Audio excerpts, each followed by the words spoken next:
The following podcast is part of the Underdog Sports Podcast Network. For advertising information or to find more great podcasts, visit us at www.theunderdogsports.com and follow us on Twitter at RealTheUnderdog. What's going on, everybody? Welcome back to another episode of the Atlantic Files, the #1 podcast on the #1 division in the NBA, brought to you by the Underdog Sports Podcast Network. As always, joined by your three hosts, myself, Alex Fishbein. We got Mike Bash. We got Dennis Clausen. What's going on, guys? What's going on? I'm sick of you introducing him before me. That shit's going to stop. We're going in alphabetical order. B comes before C. I mean, yeah, we'll go with that. I announced you first one time, and Mike got really butthurt over it. He lost his mind. Why didn't we should have named this podcast the ABC podcast, the Alex Bash Clausen podcast. I mean, that's got a nice ring to it. I think that sounds so stupid. All right, maybe not. Maybe it doesn't sound maybe good. Back to the Basket, BAC. Okay, but never mind. Anyway, so the NBA season is upon us. The NBA season starts tomorrow. We got 2 games. We got Nets versus Bucks. We got Lakers versus Warriors. 2 good games coming up. Preseason's done. I mean, overall, it was nice. Preseason was nice just to see basketball on again. So it was cool to see everybody playing. Cool to see some of the new rookies and some of the guys from last year making their steps and strides. But before we get into all the predictions, before we get into all the finals guesses and some of our fantasy scores and things like that, we have another update. Ben Simmons, one of Dennis's favorite topics. So, new updates came out. And I didn't even, sorry to interrupt, I didn't even see anything about him today. So whatever you're telling me right now is the first time I'm hearing it. So Okay. We're going to get an authentic, genuine reaction. I love it. That's even better. So there's a report by Kyrie Irving. No, I'm Good. kidding. Yeah, that'll never happen. There's already been reported zero interest that the Sixers want Kyrie Irving. But there's a report by Ramona Shelburne from ESPN. She was talking about how there were players on the Sixers that believed he was going to fake a COVID exposure so that he didn't have to play in Game 7 against the Hawks. And on top of that, there was another quote saying him and his camp came to the Sixers front office and Doc Rivers and company and said that he feels he wasn't able to fail as much as other #1 picks without being scrutinized too much and without being able to grow from that. Is he dumb? I mean, I know he dated a Kardashian, so he can't be the smartest guy in the world. But like, dude, what's he in year 5, year 6? Like, he's made the All-Star teams. Like, he's made it to the conference semifinals at least, maybe farther. I don't know. I forget. Like, he's never failed. Like, nobody said he's failed. He's just not grown and elevated his game. He's the same player he was when he first came into the league. He still can't shoot. He still isn't aggressive. He still tries to pass way too much. Like, he's been in the league for years and years now, and he's the same player he was when he left college. That's the issue with him. He's not failing. He's a good player. He's just not a player that elevates his game or was able to elevate his game to the level it needed to be to get the Sixers to a championship. Giannis had the same shortcomings that Ben Simmons had, and he's grown his game exponentially, but he's been aggressive. He takes the ball to the hole. He even attempts shots, even if they don't go in at a high clip. But Ben Simmons here he's garbage at this point. when it comes to crunch time and stuff. Not I see Dennis's face. He's ready to. well, for Dennis a kept rebuttal throwing me now. off with his facial reactions because he's trying to hide behind his mic over there in the bottom. This is how bad things have gotten in Philadelphia. When you're that desperate that you are contemplating faking a positive COVID-19 test, or in his case, faking exposure, that tells you just what kind of mindset that this guy was in.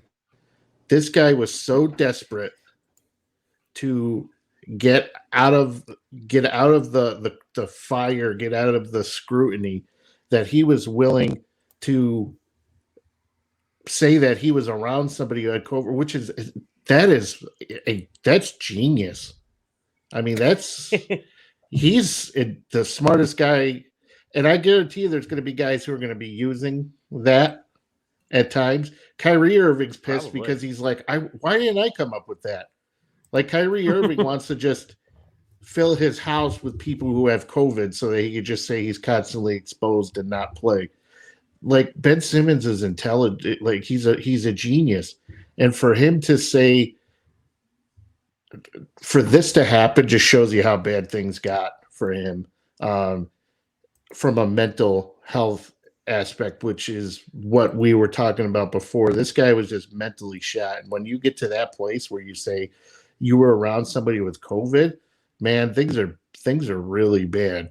So, and I totally agree with when they say that Simmons had so much hype surrounding him, more than a lot of other first-round draft picks coming in the league. He's 100% right. He was never allowed to fail. He's been under the spotlight, under just constant monitoring since he's come in the league. Do you think James Wiseman's got that type of light on him? No. It's just absolutely crazy that I completely 100% agree with the fact that he wasn't allowed to fail.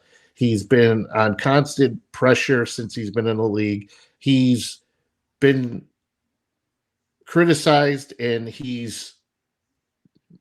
they're trying to make him something he isn't. He's never been a scorer. He never will be a scorer. So that's that.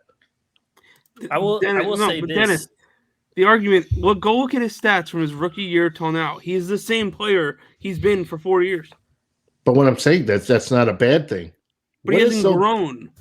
He came into the league and just stayed. He plateaued. Where else does he need to grow on? He's one of the best defensive players in the league.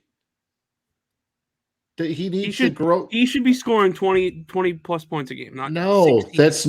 that's not true. The Philadelphia fan base and everybody are trying to turn him into something. He never asked to be the leading scorer of a team, but he's doing the best he can. He doesn't. All he needs to do, I promise you, if he shot 70%, 65-70% from the free throw line instead of 50, what is the number? 61%. If he shot 70%, that's another point a game at least he would add to his point per game total, if not 2 points a game.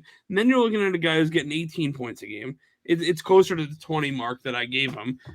He has to be more aggressive. Like, he's literally, his stats, his stat line, his play has stayed in the same level from when he was 21 years old to now. And that's a bad thing. I can kind of meet you on the scoring end of things. Okay, maybe he could pick things up. Free throw shooting, I can't defend. Okay, I'm not going to say that shooting that type of is acceptable by any means. However, people often omit the other solid contributions that this guy brings throughout the years because they're so focused on scoring that they don't think about how good he is in other areas. I would challenge anybody to find a guard, and I use quotation marks, a guy who can rebound, who can pass as well, who's solid defensively like Ben Simmons is. Defensive rating, one of the best in the league. This guy is a great player, and people just aren't satisfied because he's not scoring 25 points a game. That is the wrong mindset when it comes to him. If this guy was in another place, such as Brooklyn, to where you have Durant and Harden who can just take the scoring responsibilities off him, people would be looking at him in a totally different way. I mean, I will say he will definitely grow defensively. And I will also say that he is a very good player. However, as the number one pick, you are expected to grow in more areas than just one. As the number one pick, you are expected to be like a top 15, top 20 player. And right now, I wouldn't put him up there. And can I say this? Now that I finally understand defensive rating, he's gotten worse since his rookie year as a defensive player. But he's still good defensively. All I'm saying, and his defensive rating is going to go up, though, because if you look at the pace of play over the years, the pace has got up. There's more scoring. So it's logical that guy's defensive rating is going to go up. Here we go, Dennis. Well, back in my day, get off my lawn. I'm just saying that the pace has gone up. So naturally, if he shot 75% from the free throw line, like most other guards, they wouldn't have to take him out in the late game situations, which means his defense would come to play, which means his rebounding would come to play. But because he can't play in close games, because he can't shoot free throws and it'll kill them, he's a self what's the word I'm looking for? Self-destructing bomb of a player, pretty much. Like, that's the problem with him. If he shot 70% from the free throw line, he would not have this hate because he could shoot free throws, he could handle the ball, he could distribute and rebound and play defense. He would be fine. He'd be a totally fine player. But because he can't shoot free throws and he's afraid to do anything that will get him to the free throw line, it affects his whole game and it affects the whole team. Okay. I don't ever recall him coming around, though, saying, I want to be the number one draft pick. All right. That's just something that happened to him. That's not his fault. What the hell is that? You're saying he's the number one draft pick. He's supposed to. Point I've ever heard in the history. Well, you didn't let me finish because you're too busy talking over me with nonsense. So he never asked to be the number one pick. Okay, so to expect him to progress as a number one pick in areas that he wasn't proficient in to begin with is not his fault. What he does add outside of scoring, and I did say, did I not? I said, I can agree with you on the free throw. His free throw shooting is not acceptable by any means. However, some guys just can't improve in certain areas. However, they have to be willing to accept the good that they get. Nobody talks about how Tobias Harris Tobias Harris was brought in. Nobody talked about that, his shortcomings. Nobody talked about horrendous coaching. It's all Ben Simmons. Nobody talked about the fact that Joel Embiid can't stay healthy, but it's typical Philly. Joel Embiid not being healthy is the biggest thing they talk about all the time. That's the reason he didn't get MVP. That's the reason nobody ever talks about Joel Embiid. All I'm going to say is in year 2, in their age 22 year, Nicholas Claxton had the same defensive rating as Ben Simmons. He's a big guy. He's going to. And a 10-point higher offensive rating than Ben Simmons. You can't count big guys against a guard. The defensive one guy's 6'11", one guy's 6'10". What's the difference? But they play different positions. I'm just saying the biggest thing, the better left-handed typical Philly mindset, though. They do the same thing with Jalen Hurts. They crap all over him. They're talking about trading him for Deshaun Watson and blah. That's typical Philly mindset. So you can't really take anything. You guys fall right in line with it. I mean, I can't defend Eagles fans. That I won't. That I'm not arguing. It's the same people. I'm not an Eagles fan as it is. So, but anyway, you should be. The thing with Ben Simmons is the fact that like every year the great players, the superstar players, they all separate themselves from the pack because every year they come in and you say, wow, he didn't have that in his game before. With Ben Simmons, he's always been a good defensive player. The biggest thing about this past year is that Doc Rivers was finally letting him play defense on pretty much everybody. So his defense was showcased, and it was great. But when it comes to every other aspect of the game, he's still a good rebounder. He's a good playmaker. He's okay offensively if you give him the low post with nobody around him. But even in the areas that he could score, even in the low post, he never added a low post move. His hook shot looked like a sixth grader's hook shot the whole time. He never had any touch. He never knew what hand to use on his hook shots. Whenever he was down in the low post, he did the same exact stuff every single season. And I'm not even getting to the fact that he doesn't take jump shots. He doesn't take threes. He's scared to shoot free throws. It's like the areas that you are already good at, you didn't even expand on those. Playmaking wise, he didn't start getting more assists when the Sixers started adding more shooters and more scorers. Tobias Harris had one of his best seasons of his career last season. And Tobias Harris, actually in the Philly media, not in national media, but in Philly media, people rail on Tobias Harris constantly. People here in Philly don't want to pay Tobias Harris any of his money, and they want him traded immediately. They were asking for him to be traded before Ben Simmons. So that's why, from me, it comes down to the fact that at this point, coming into his sixth season, I don't have the proof or the examples to defend Ben Simmons right now.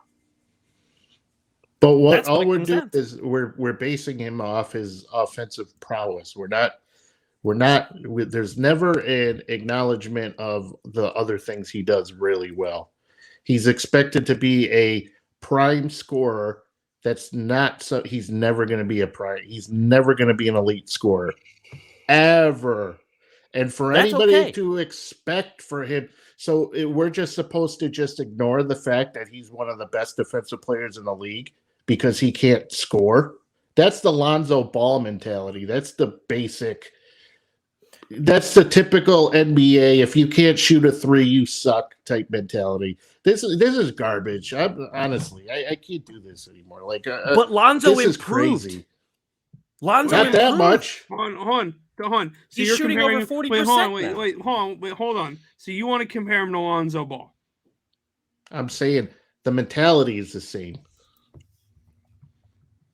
So let me ask you this: do you know any other best defensive players in the league, or one of the best defensive players in the league, who's strictly known for being a good defensive player and chips in offensively here and there and rebounds there and there, getting 4 or 5 years, whatever the contract length was, $167 million?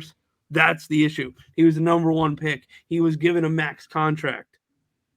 And he's not a complete player. He's getting paid like he's a complete player. He's great on one side of the ball, and he is average at best at the other side of the ball. But what I'm saying though is Lonzo Ball faces this. Lonzo Ball was drafted and had just as much hype coming into the league as Ben Simmons did, and he's faced the same things over the years because people just ignore everything else that he does so well. And Lonzo Ball only got $80 million. He got half of what Ben Simmons got. It doesn't. Lonzo Ball is just he's not. He was never in the right place to excel. All right. Ben Simmons had plenty of pressure put on him right away, and they gave him tons of money because they wanted him to be something he wasn't, and he'll never be what they want him to be. So he's soft. I'm not doing this. I'm done. I'm just the main thing for me with Ben Simmons, to kind of, I guess, wrap it up, is just when I know he cannot control being the number one pick. I know he cannot control getting paid that much money. That was a stupid argument, though, apparently. But as a competitor, as a basketball player, as an athlete, that's the goal. Like, That's the whole reason to even do the sport. Yeah, but Is it's to like be the number one pick. Is to get the max contract. Yeah, but So nobody ever said shit about Shaq not being able to shoot a free throw because he was good in other areas. Now, I'm not comparing Ben Simmons to Shaq. I'm just saying done. it's the same thing. Dennis, But you need to take your meds. The biggest joke about not hitting free throws is Shaq. Shaq even named his boat after him not making free throws. Right, but that was okay because he was scoring. But that's the thing is also that Shaq owned it. Shaq owned it. And he was one of the most dominant players in NBA history. Ben Simmons runs away from it. He doesn't own anything. Just because he's not vocal in the limelight. But here's the thing. I'm done. Let's talk about something else. Shaq is shooting pretty much the same free throw percentage that Ben Simmons is shooting. That's one thing. And Shaq didn't say, Kobe, don't give me the ball in the post. I don't want to get You guys are wrong. You guys are wrong. Let's move on. I win again. You don't win. You guys are wrong. All right. Well, let's move on. Thank you. Let's go on. Let's get into some predictions. How about that? Let's start with our award and all NBA. Now, I'm not asking to predict all 3 all NBA teams. We're just going to do the first all NBA team, make it a little easier. But let's start with awards first. We'll start with the lesser awards and we'll work our way up to MVP. So, I want to know who's your coach of the year. Let's start with Dennis. Let's start with Mike because I'm not prepared. I'm trying to cool off a little bit. You know what I mean? All right, Mike, what you got?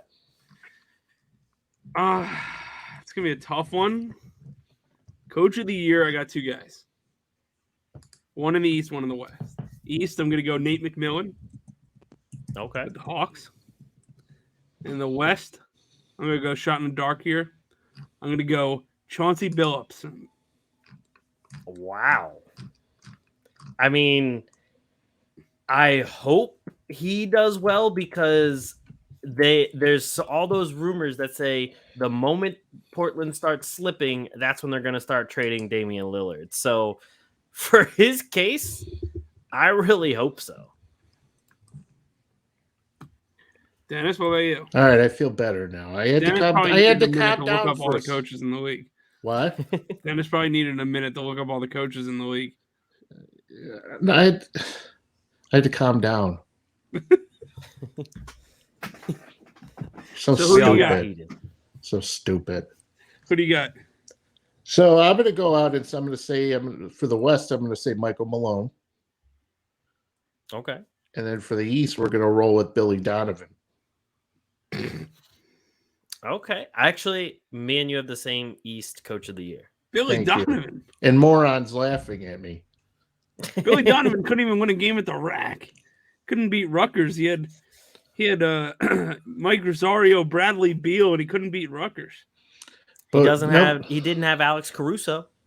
Right. Who when you look at that Bulls team and how well they look already.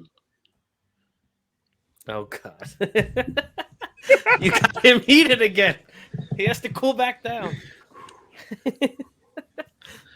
When you look at the breathing is back.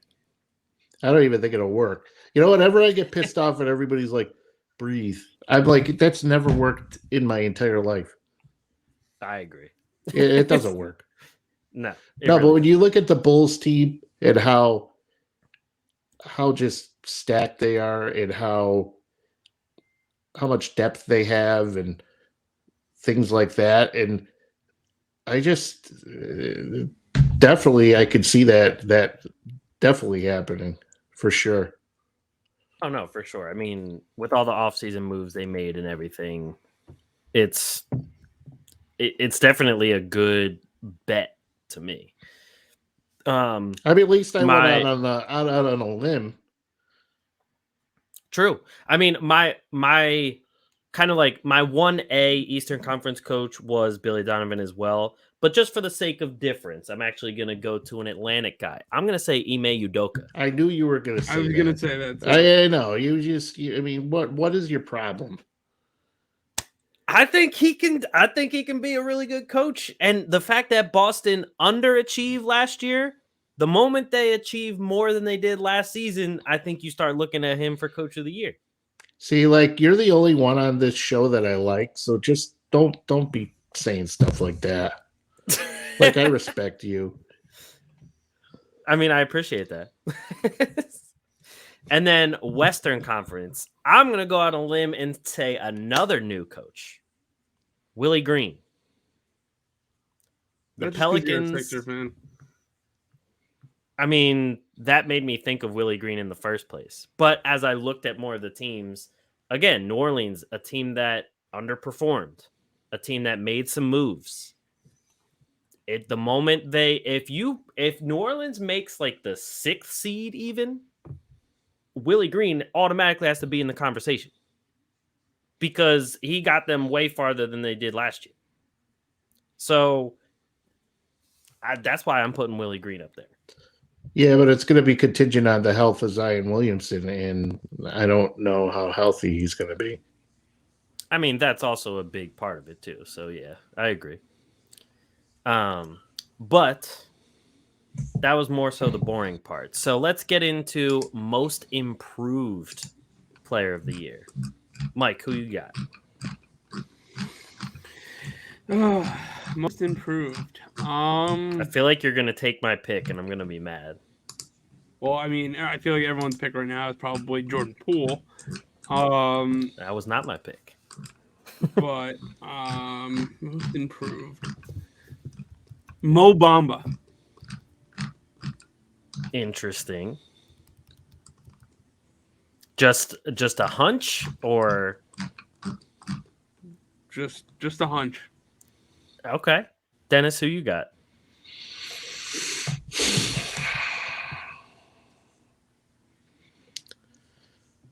I think Lonzo Ball. Okay.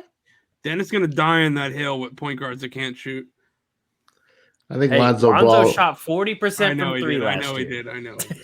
I think Lonzo Ball is going to be in for one hell of a season this year, and I think he's on a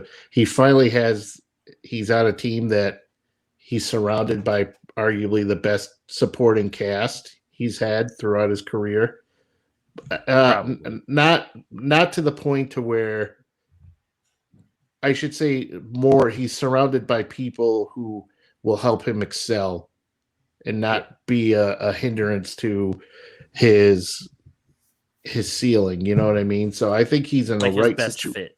Right. I think this is going to be the best place for him to go. And I think he's finally going to be in a place where people are just going to see how good he is. Can I give a second backup candidate? Let me give mine first. No, I know we have the same guy.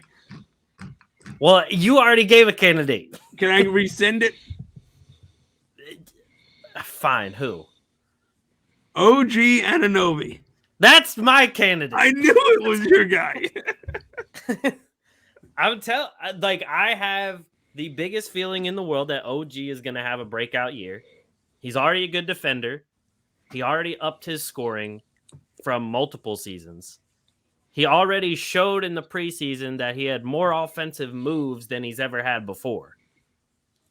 And he's only going to get as much playing time as he would ever want in Toronto right now, especially with the state of the roster and the state of the team. And with Scotty Barnes there, who also is shown to be a capable playmaker and distributor at the 4, I think OG has everything that he needs to be the most improved, especially if Siakam doesn't stay healthy throughout the year, which it's shown to be pretty shaky for him. So I got OG for most improved. Can we put guys like Michael Porter Jr. on the list? I mean, what did he average last season? Like 18? 18 or 24? Probably around there. Let me see. I thought he was at like 20-something. 19 points and 7.3 rebounds a game. All right. So I think Michael Porter is going to be in for all-star team. Michael Porter Jr. is going to, even if Jamal Murray was healthy, I think he's going to still surpass him as the number 2 option on that team. And I think Michael Porter Jr. is going to be in the MVP conversation. I think he's going to be in a lot of categories this season. the other Porter, Kevin Porter, has got some big things for a Rockets team that doesn't really have much. He showed a lot of potential last season. So De'Aaron Fox is on the list. I think De'Aaron Fox is going to be in the All-Star conversation. Yeah, I could see those guys definitely as guys to keep an eye on for that. One other guy I'm going to throw out there, Rashawn Holmes. Love me some Rashawn. Process sixer right I think De'Aaron Fox that worked out. I think De'Aaron Fox is going to take off this year, and I just think Rashawn Holmes is going to be one of the big benefactors of that. I mean, that's a good point too, Mike. But could we stay? We'll stay in Sacramento, and how about Marvin Bagley? No, he don't stay healthy enough. If he stays healthy, he could. It's a big if. It's a big if. Big if. But I mean, hey, even Halliburton looks good. So who's to say Halliburton doesn't improve upon a great rookie season as well? And also, one of my kind of sneaky ones would probably be Miles Bridges. I love Miles Bridges. Because on that Charlotte team, now with LaMelo taking another step in his growth, in his distribution, him and Bridges seem like they're best friends now too. I could really see Bridges breaking out as well. That's someone that had a lot of expectations coming in as well. And he's been decent, but he's kind of just been known as the high flyer, not like really much else than that. But I could see him expanding on his game, especially with guys around him that can distribute the ball. So, and Devontae Graham's not there. That's one less mouth to feed. I got a couple more. Because anybody? All right. Okay. Give us one more. One more. Well, all right. I'll give you one more. Cam Reddish and Landry Shamet. Shamet's not winning Most Improved. I'm saying he could be. He just got paid. True. I really like the Cam Reddish pick, though, as long as he stays healthy, too. So, Dennis, Cam Reddish looked to be on the up and Alex, up. are you interested in Cam Reddish in fantasy? No. Is that what you're saying? No. Not for CJ McCollum. Not with the offers you make. So, let's go I'm from just there. kidding. I like Mike. Sometimes. He says stupid stuff, though. It makes me angry. True. So let's go to Sixth Man of the Year. This time we'll start with Dennis. My boy, Alex Caruso. I had a feeling. I remember we talked about it before. So, I mean, that's a solid pick for Sixth Man, especially with how much he's improved, and now he doesn't have to be like LeBron's son anymore. Yeah, I think hands down, he's going to be definitely a guy to watch out for. And the way he's played so far throughout the preseason and things like that, I just think he's just. I almost foresee it being a lock at this point. Jordan Clarkson, of course, is on the radar, and Derrick Rose and Tyler Hero and things like that. But I think he got mad and left. Good. We didn't need him anyway. So. Sorry, you stole my guy and I slammed my hand down and it kicked me out of the thing. All right, who got you got? so mad, left the podcast. Well, I was going to say Tyler Hero, but Dennis just feels the need he has to name every candidate for everything. So, well, when you have so much information and you're so smart, you can't help but just get it out. True, I get it. It's a lonely My Sixth world. Man of the Year is actually someone that I thought one of you guys was going to mention. Patty Mills. No. I think Patty Mills, especially with his scoring, especially we don't know who's starting, if Kyrie's coming back at any point. So I think Patty Mills is definitely a six-man contender. And my backup behind him, I was kind of going back and forth, but I would probably throw I think I would probably throw somebody like why am I drawing a blank on his name? Jordan Poole. I don't think Jordan Poole's going to start. And I You think guys he's just going won to have a every big piece of year my as a fantasy six man. team. Well, now I hope they all do bad. I hope I'm wrong on all of them. Yeah, I could see that. Hopefully Clay comes back. He comes back healthy and can actually stay in the starting lineup. And, it's unfortunate what's happened to him over the past couple of years. So hopefully he can come back and Jordan Poole actually get a chance to actually win sixth man of the year. But still, even if he was consistently coming off the say Clay started the season, I still think he's got an uphill climb when it comes to some of the other guys. I think Jordan Clarkson right now is always the favorite, but I definitely see Caruso, a guy really not a lot of people are like putting in that six-man conversation, definitely being a force to be reckoned with. Oh, yeah, I agree. I think Caruso is definitely one of the favorites. TJ McConnell? I mean, he's always my top six-man candidate, but everyone doesn't take that seriously. No, I love TJ McConnell. On DraftKings, if I'm allowed, I will go put $5 down on him winning six-man. But let's move on to what? So we did most improved, six-man. Let's move on to MVP. Did we forget defensive player of the year? Oh, you're right. We did forget that. Let's go defensive player of the year first. Are Miles you taking Turner. Ben Simmons? Would you say, Mike? Miles Turner. Not bad. Not bad. I actually wouldn't be surprised to see him traded at some point this season. But Dennis? Yeah, no, I like the Turner Miles Turner pick. Rudy Gobert, of course, is always in the conversation.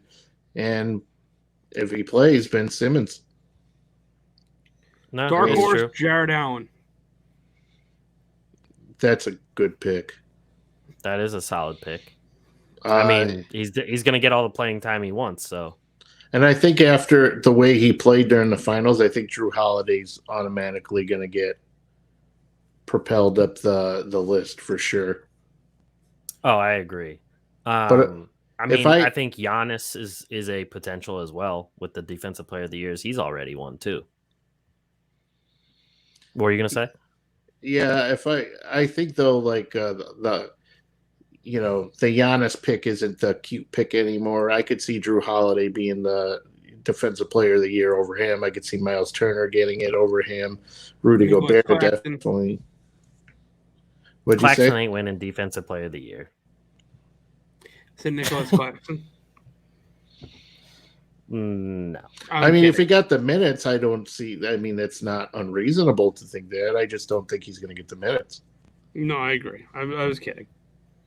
I could see a dark horse being somebody like Bam Adebayo. Especially now. I was going to say like DeAndre Hunter or something. Well, I was saying especially now that he doesn't have to carry the same like usage rate that he did last year, especially with Kyle Lowry down there. I think Bam could definitely enter his name in the conversation. Lowry's going to play 32 games, so he's going to. Pretty close. Yeah. All right, so let's move on to MVP. Kyle Lowry. Well, you forgot Rookie of the Year. MVP? No, I'm just kidding. Who'd you say, Mike? You forgot the Rookie of the Year. Oh, I keep forgetting stuff. Yes, Rookie of the Year. Who you got? Well, I don't want to say Cade because that's like the obvious pick. So I'm going to go off the, not saying Cade. I'm going to go Alperen Sengun. I'm probably not saying the name right. The second pick by the Rockets. The second of their first picks. That's what I'm going with. I think he's a very skilled big man. Might take a while, but maybe we don't see it this year. I'm sure we'll see flashes, but I like Sengun's game. With that. Sorry, go ahead, Dennis. Go ahead. No, go ahead. I was just going to say real quick, with that pick, you reminded me one of my most improved picks was going to be Pokuševski. But anyway, Dennis. I was surprised Mike didn't pick the cum bucket for obvious reasons. I traded him away. Yeah, since he's not on his team, he can't pick him anymore. That's how I got Darius Garland. Good pick, but he traded me PJ Washington. So, how about PJ Washington as most improved player of the year? That's not a bad pick. What about Bol? No. So, anyways, I just need to see him actually get minutes.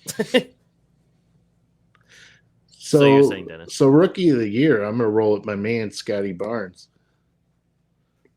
I like that pick a lot. I mean that kid looks ready to play. I mean, he's got a pretty clear path right now to playing time. I can't see any logical reason why he wouldn't be starting for Toronto. Even when Pascal Siakam comes back, I don't see Kem Birch or Boucher. Oh, Boucher. Bobby Boucher, the water boy. I don't see, he'll be in the middle, but I still could see Barnes having a clear path to playing time for sure. So I think he's the most NBA ready. I think he's going to be one hell of a force to be reckoned with especially for a rookie. Oh, I agree. I'm gonna call him the NBA's version of Jamar Chase. Oh, okay. I'm thankful I have Jamar Chase in one of my fantasy leagues. But so my obvious pick would be Jalen Green. I just think that guy is crazy good already, and the 1 year of G League Ignite, I think, honestly, is going to help him a lot. But my favorite pick, I think, would be Davion Mitchell. This kid, Davion Mitchell, is somebody that, like, I honestly didn't even, like, think much about until I really started hearing him play, or seeing him play, sorry. And his defense, all of his quotes from his teammates, this guy is good. And his work ethic that I've been seeing a bunch of clips of and everything, Davion Mitchell is going to be a beast. So that's my favorite pick. But I think, to me, one of the obvious picks is Jalen Green. I just have a hard time seeing that happen, not just because of the Kings are just so deep in certain areas with not with great talent, but guys who command minutes at least. So I think it's not from a talent perspective. It's more so along the lines of he just not going to get the availability needed to make something like that happen. True. I mean, there is Fox, Halliburton, Buddy Hield, just to name a few. So, but Davion Mitchell is going to be one of those guys in 8 years. We're going to be, remember Davion? He's going to be playing on some. He's going to get forgotten about, or he's going to be forgotten, and then 8 years, all of a sudden, he's going to pop up. He's going to be contributing defensively on some NBA championship team, and everybody's going to be like, "Oh, Davion Mitchell, remember him?" He was, So that's the kind of player I see him being. Could definitely. One other guy that none of us mentioned, I like is Cam Thomas. I think he's going to see a lot of playing time if Kyrie's going to keep pulling his, what. So there's a chance that he put up some big numbers. Yep, that's it. Yeah, no, I agree. I mean, Cam Thomas looked pretty good as well. So that's definitely a solid choice. Last but not least is the MVP award, and I think Alex already knows who my pick is. Luka Doncic. It's the same pick I've picked the last 4 years. Jokic again. Joe Harris. Nikola Jokic. Back to back. Yeah, I don't see it. Why? Jamal Murray's out for the year or out for a while? Yeah, but now Michael Porter's coming into his own. Yeah, but the usage, I mean, Jokic can average like 12 assists a game. I mean, I guess we'll see.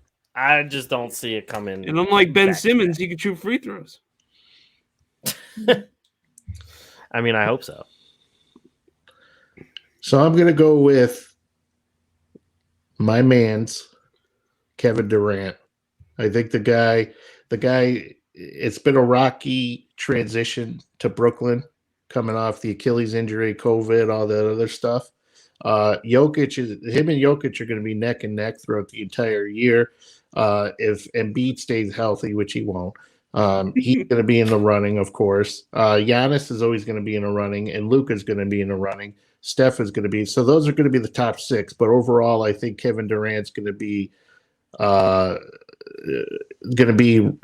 relied on so much of Brooklyn and be able to capitalize the fact that he has James Harden, who's a threat in his own, is going to open up so many things for him. I think Kevin Durant's is going to be at a place to where nobody's going to be able to stop him. So I just realized, sorry, Alex, before you go, one guy we didn't mention for most improved who I thought when I was thinking about MVP candidates, he's not going to be an MVP candidate, but he should be a most improved candidate. Anthony Edwards. Definitely could be. Yeah, he's at like such a weird spot because he's good already. Yeah, I know. I was going to say Cat for MVP, but I don't think they're going to win enough games. I'm sorry, Alex. So if Anthony Edwards comes in and is what? I figured your MVP is probably Embiid. So no, I never think he's going to be healthy enough to actually win awards. He'll get all NBA, but when it comes to awards, all the voters won't vote him because he doesn't play enough games. But my MVP, I think that I like guys like Kevin Durant, and I like guys like Luka. I mean, those are two kind of like guys near the top of my list as well. I think the MVP is going to be Steph Curry, but my sleeper MVP pick would be Booker. I think that Devin Booker has the chance to show something here. He showed a lot in their finals run last season. If he can get the Suns to the same thing this year with a reloaded West and the West having, healthier teams, and I mean, the Lakers built up what they have. I mean, with a lot of guys coming back for the West and everything, if Booker can actually carry that team even further, especially regular season wise, I think Booker has a very good shot at MVP. But I mean, it's hard right now to put him over those other guys. But that's my sleeper pick, at least. I like it. I respect it. So I mean, if I was going to make a sleeper pick, I would take Tatum over Booker by small, Yeah, my sleeper pick would be Cat. Okay. I mean, both of those are good picks too, as long as those teams perform. So, I mean, I definitely. So that's a no then. I mean, more so Tatum than Cat because I don't have any faith in the Timberwolves right now. Imagine if Ben Simmons went to Minnesota. That would give them something they desperately need in terms of defense. But so to wrap up the award predictions, just give me no other options, no other sleeper picks. Give me your all-NBA first team, 2 guards, 2 forwards, and a center. Mike, we'll go with you first. 2 guards. I'm going to go with... Oh, that's tough. I'm going to go... Well, is Luka a guard or forward? We call him a guard or a forward? I think they called him a guard last year. All right. Luka's one of the guards.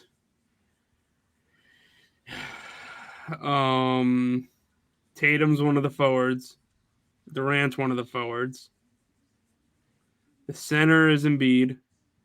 Or Jokic. Sorry. I was about to say, I was like, if your MVP is the center Jokic, is I think Jokic. it would have to be. What is the other guard? So who's the other guard? That's a tough one. Who do I want that other guard to be? I want to say Booker, but I don't know if I want to. I want to say Booker, but there's Trey, Curry, Trey, LaMelo. I'll go Curry. So I'll go Curry, Doncic, Tatum, Durant, and Jokic. Curry, Doncic, Tatum, Durant, Jokic. Dennis, who you got? So I see Lillard, Curry, Giannis, Durant, Jokic. Okay. Solid one as well. I'm going Curry, Jokic, Curry, Doncic, Giannis, Durant, Embiid. So I mean, we obviously most have some of the same ones, but obviously the center is going to be different and a couple different guards. But I think a lot of those are like the good picks. So let's transition that into who you got winning the finals, or who you got going to the finals, and then who you got winning the finals. You already know who I have winning it. You already know who I have going to it out of the East. Out of the West. Nets versus Nuggets? Yep. You already know. I don't even need to talk. You already know everything. How many games? Nets in 5. Who's the Nets finals in MVP? 6. Nets in 6. Nets in 6. Durant finals MVP? Yep. Dennis, who you got? Yeah, I think it's going to be the Nets in 5 over the Nuggets, and Durant.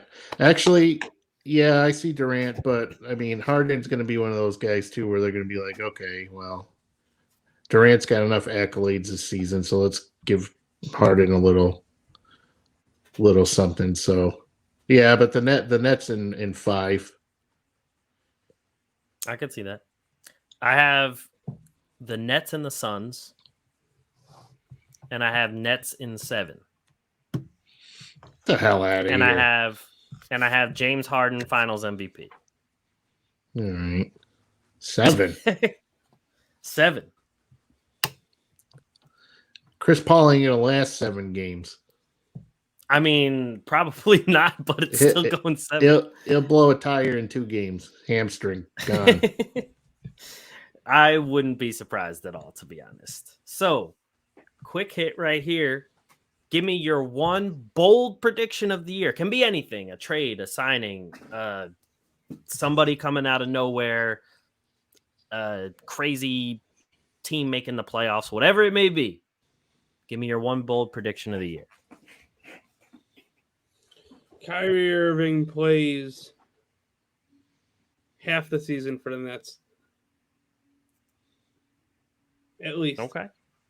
I think whenever the new mayor of New York City gets voted in a few weeks, they're going to find a way to change that rule or make a loophole or an exception, and he'll get to play from January on. You know, that's not a good time to be running for mayor, because you're going to have all these Nets fans. Whoever's not for vaccination, they're going to be voting for that guy to get Kyrie Irving back on the floor. Probably. So what you got, Dennis?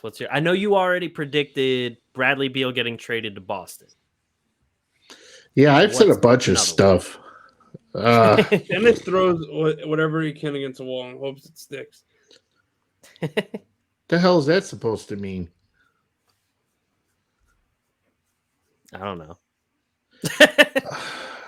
God, I don't know. I mean, you can use that as your bold prediction. Right, bold prediction. Didn't know if you had another one. Nicholas Claxton makes one of the All NBA defensive teams. Okay. I think I see Spencer Dinwiddie maybe making the All-Star team. That's not really a thing. How about Michael Porter Jr. In the MVP race? Now I know why I can't get Michael Porter Jr. off of your brother-in-law, because the two of you stole my thunder on him. Well, plus you offered crappy trades. That's why. Oh, go text your brother-in-law and try and offer a trade for him. He wants, you want to get in a player off him. He wants Michael Jordan back. I've dealt with this idiot for 20 years. You don't think I know what kind of trade, what he's all about? Oh God. What about you? My bold prediction. There's a couple that I've been kicking around. One of them is that Simmons does end up getting traded for Damian Lillard. I don't know what the other extras in that trade are, but the main trade is that Simmons will go for Lillard. And the other one I was kicking around is that the Lakers suffer some injuries and they trade LeBron. Sorry, I was They trade LeBron back to Cleveland. That's not happening at all. But Hey, I'll bold take- prediction. I'll take it a step further that the Sixers will not only get Damian Lillard, but they'll also acquire CJ McCollum in exchange for Ben Simmons and Tobias Harris. Oh, okay. That wouldn't be terrible. So let's wrap things up. We're all in the same Dynasty Fantasy League. We're all in other fantasy leagues as well. Give me who you think is going to be the top fantasy scorer of the season and your best sleeper fantasy pick. Jokic is the top scorer, and sleeper is Mo Bamba. Okay. Dennis, who you got? I think Durant's going to be the top fantasy scorer. And I think Lonzo Ball is going to be a sleeper. Spencer Dinwiddie's going to be a sleeper. Alex Caruso, Michael Porter, those guys are all sleepers. Michael Porter's not a sleeper. He's like a top 12 pick. Yeah, but I'm saying he's top. He could be top 5. Oh, that's a real sleeper. Getting the guy at the end of the first round. Shut up. I'll give you my all right. So I have my top scorer is going to be Doncic, but I did kick around my top scorer being Trae Young. Best sleeper. I've been kicking around a lot of sleepers, but I think my best sleeper is probably going to be OG Anunoby.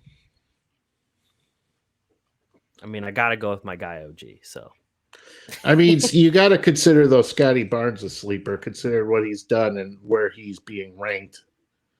True. I mean, no, that's for sure. I mean, I definitely could see Scotty Barnes being a sleeper. I could see even guys like Drew Holiday could be sleepers because he's not usually getting drafted that high either.